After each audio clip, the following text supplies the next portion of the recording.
آپ کو یاد ہے کچھ عرصہ پہلے جب کوئی 7.5 لاکھ ٹن شوگر بار ایکسپورٹ کی گئی، اس میں شوگر انڈسٹری نے 114 ارب روپیہ کمایا. پھر یہ بھی گورنمنٹ سے طے ہوا تھا کہ 140 روپے سے قیمت بڑھنے نہیں دی جائے گی. خنی میں وہ قیمت تو آج کل تو 200 روپے پہ ہوئی ہوئی ہے، کہیں 229. میں ریٹ دیکھ رہا تھا، کوئٹہ میں 229، پشاور میں 200، کراچی میں 195 سے 200، اسلام آباد میں 190 سے 210 روپے، فیصل آباد 185 سے 200، and the rate goes on. اب لیٹسٹ کیا ہے؟ یہ ملک کا وہ طبقہ ہے کہ جس کو اپنی طاقت دکھانے کے لیے کوئی کانسٹیٹیوشنل امینڈمنٹ نہیں کرنی پڑتی، یہ جو ان کا دل کرتا ہے کرتے. ابھی جو ہمارے فوڈ کے منسٹر ہیں رانا تنویر صاحب، انہوں نے بتایا، ان کی خبر آئی ہوئی جس میں انہوں نے کہا کہ یہ طے پا گیا تھا شوگر مل والوں کے ساتھ کہ وہ 1 نومبر سے کرشنگ شروع کریں گے. پھر ان میں سے کچھ گئے، انہوں نے جا کے سٹے لے لیا لاہور ہائی کورٹ سے، اس کی تاریخ کل تک ہے 17 تک کی سٹے. اب منسٹر صاحب کیا کہتے ہیں؟ وہ کہتے ہیں کہ یہ جو ہمارا ایگریمنٹ ہوا تھا یہ بریچ ہوا ہے، اور اصل میں گیم یہ ہے کہ 2,07,000 ٹن کی جو شوگر ہے وہ یہ شوگر ملز اس ٹائم پہ بیچنے چاہ رہے ہیں، اور تاکہ جس پر ریٹ چڑھا ہوا ہے یہ بھی tens of billions of rupees ہے. پہلے انہوں نے گارنٹیز دی 140 نہیں ٹاپے گا، ہمیں ایکسپورٹ کرنے دیں.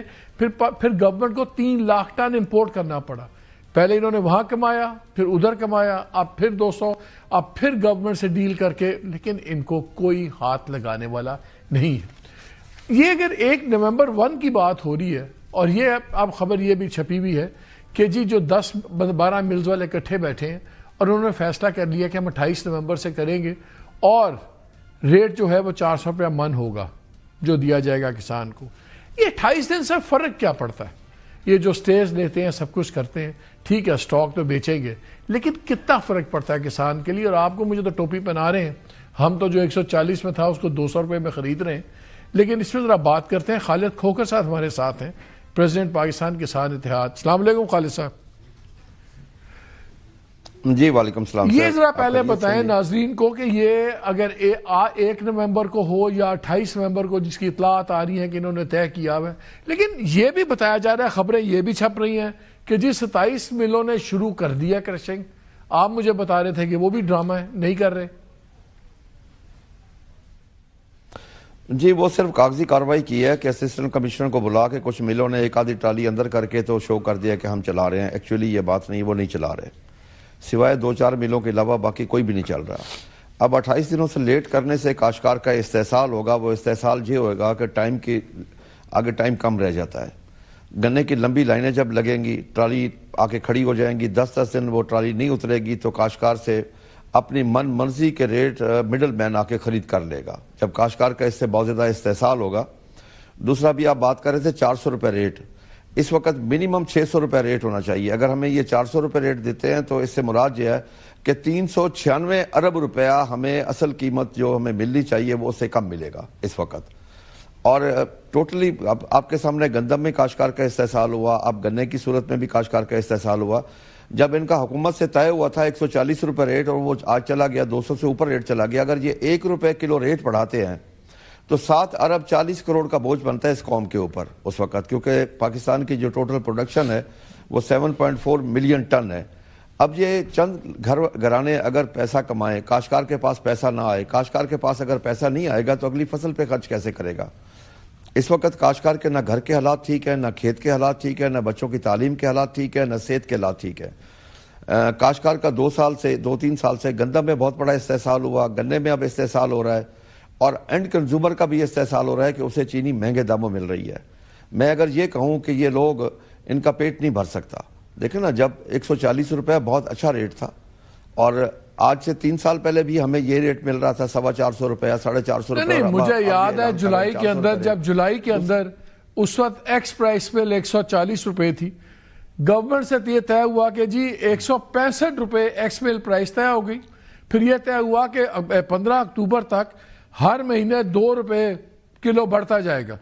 تو 140 روپے جب ریٹ تھا ایکس پرائس، حکومت نے خود ان کو 171 دے دیا فور نو ریزن، بیکاز یہ خود ہی بیٹھ کے پالیسی میکنگ کرتے ہیں. دیکھیں نا، حکومت اب وہ 200 پہ چلا گیا. حکومت نے اور پارلیمنٹ نے سر حکومت نے اور پارلیمنٹ نے ہمیشہ ان کا ساتھ دیا. اگر آپ یاد کریں 4 مئی 2021 کو ایک پنجاب اسمبلی میں شوگر کین ایکٹ پاس کیا تھا جو کاشتکار کا ٹوٹل استحصال تھا, جس میں یہ تمام پارٹیاں یکمشت شامل تھیں. وہاں پہ ان کا اتفاق ہوتا ہے. جب کاشتکار کی بات آتی ہے تو یہ ان کا آپس میں تضاد ہوتا ہے. پھر ایک پیپلز پارٹی ہے, ایک مسلم لیگ نون ہے, ایک پی ٹی آئی ہے, ایک کاف لیگ ہے, ایک پیپلز پارٹی ہے. لیکن جب ان کا اپنا مطلب ہو تو اس وقت یہ سارے یکجان ہوتے ہیں. 4 مئی کو بھی ایک ایسا ہی ایکٹ پاس ہوا جو کاشتکار کا ٹوٹلی استحصال تھا کہ بینک ٹرانزیکشن ختم, ملیں چلائیں نہ چلائیں ان کی مرضی, اور کین کمشنر کے تمام اختیارات ختم. اس وقت آپ کی پیداواری لاگت کیا ہے خالد صاحب؟ مثلاً پر من لاگت کیا آ رہی ہے گنے کے اوپر؟ آپ نے بڑا اچھا سوال کیا جی. ہمارے اس وقت جو منیمم خرچہ آ رہا ہے نا جی بمائے ٹھیکہ اگر ہم شامل کریں تو تقریباً ہمارا ایکڑ پہ جو خرچ بنتا ہے 3 سے 3.5 لاکھ روپے خرچ بنتا ہے. اور اس حساب سے اگر ہماری ایوریج پیداوار 900 من آئے تو آپ خود اندازہ لگا لیں کہ 400 سے کیا بنتا ہے. پھر ہمارے جو سیم ڈے کا خرچ ہوتا ہے ہمارا 100 روپے خرچ ہوتا ہے, اس کی ہارویسٹنگ, اس کی صفائی, لوڈنگ اور ٹرانسپورٹیشن, یہ جو خرچ آتا ہے. باقی اگر 400 تو باقی 300 ملے گا.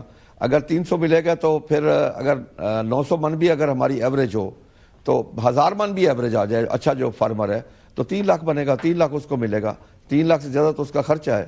اس لیے اس وقت کاشتکار کو منیمم 600 روپے ریٹ ملنا چاہیے. اور اس میں شوگر ملوں کا بھی فائدہ ہے تاکہ کاشتکار آگے گنا کاشت کرے گا. لیٹ کرنے کی ایک وجہ اور بھی ہے کہ گندم کم کاشت ہو تاکہ گنا کاشت ہو سکے, یہ بھی ان کی ایک چال ہوتی ہے جی. اور حالانکہ چاہیے یہ کہ تمام سسٹم کو ایک سرکل میں رہ کے چلنا چاہیے کہ جتنی ہم نے گندم کاشت کرنی ہے وہ گندم کاشت کرے, جتنا گنا کاشت کرنا ہے وہ گنا کاشت کرے.